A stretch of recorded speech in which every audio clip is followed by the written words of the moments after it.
Olá pessoal, tudo bem? Hoje nós vamos falar um pouco sobre propagação de calor.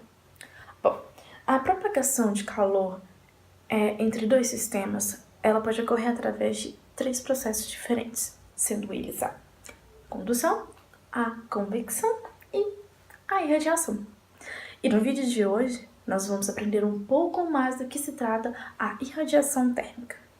Bom, primeiramente nós sabemos que o Sol é uma fonte de energia praticamente inesgotável. Está a uma temperatura de aproximadamente 6.000 Kelvin.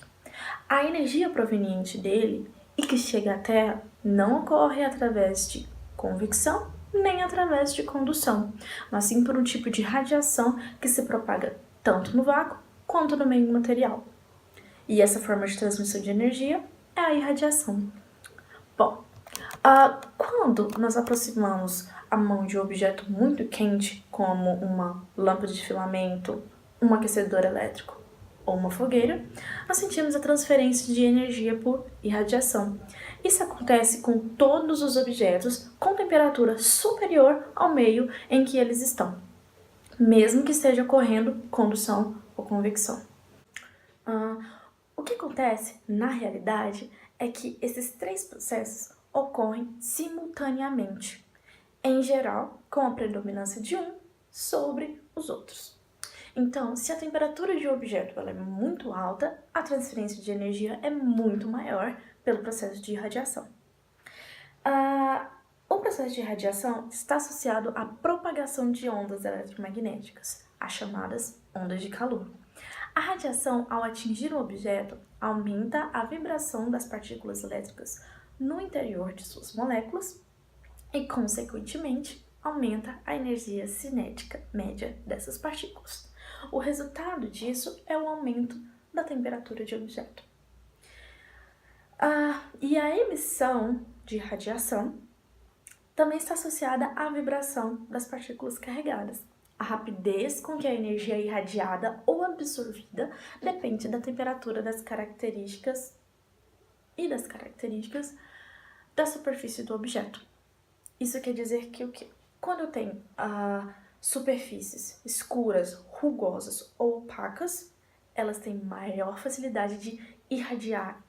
E as superfícies brilhantes, lisas e polidas, elas absorvem maior energia. A partir disso, nós temos então que nem todos os meios materiais permitem a propagação das ondas de calor através deles. Então, no que se deve à propagação de calor, nós podemos classificar os meios em dois. Primeiro, os meios diatérmicos. São os meios que permitem a propagação de ondas de calor através deles. Ou seja, eles são transparentes às ondas de calor. Um exemplo disso é o ar. O outro tipo é atérmico. Esses meios, eles são meios que não permitem a propagação de ondas de calor através deles. São meios opacos às ondas de calor. Um exemplo disso seria uma parede de tijolos. Bom,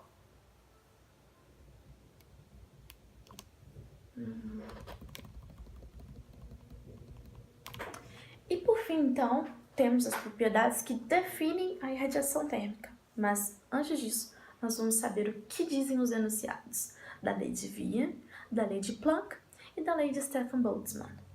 Bom, primeiro o enunciado da lei de Wien.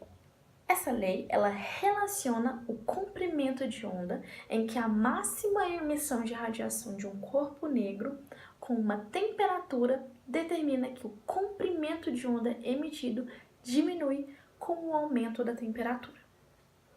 A lei de Planck, para a radiação de um corpo negro, exprime a radiância espectral em função do comprimento de onda e da temperatura do corpo negro, e fornece a distribuição dos comprimentos de onda no espectro em função da temperatura.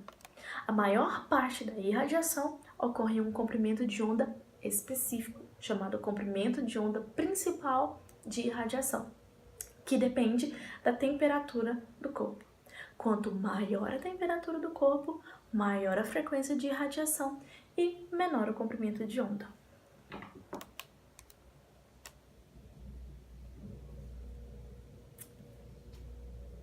A lei de Stefan Boltzmann.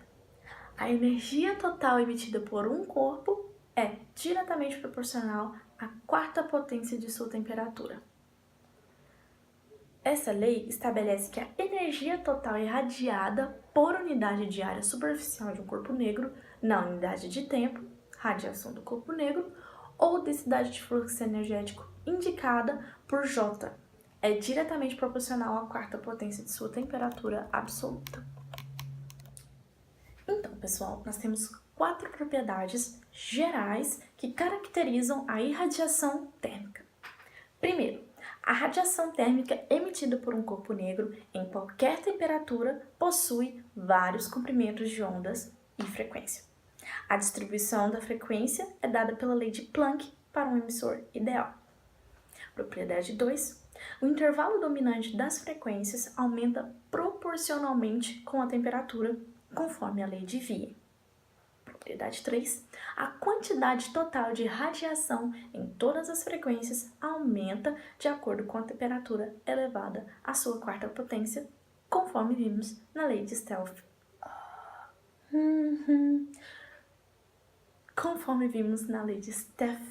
Boltzmann. Bom, propriedade número 4. A taxa de radiação eletromagnética emitida por determinada frequência é proporcional ao total absorvido pelo corpo à mesma frequência. Assim, uma superfície que absorve mais a luz negra irradia termicamente mais a luz vermelha. Este princípio é aplicado em todas as demais propriedades de onda, inclusive o comprimento de onda, ou seja, a cor, direção, polarização e coerência. Portanto, é possível ter irradiação térmica direcional, polarizada e coerente, embora isso na natureza seja muito raro. Bom, essas foram as 4 propriedades que caracterizam a irradiação térmica e esse vídeo está terminando por aqui. Eu espero que vocês tenham gostado e não deixem de assistir aos próximos.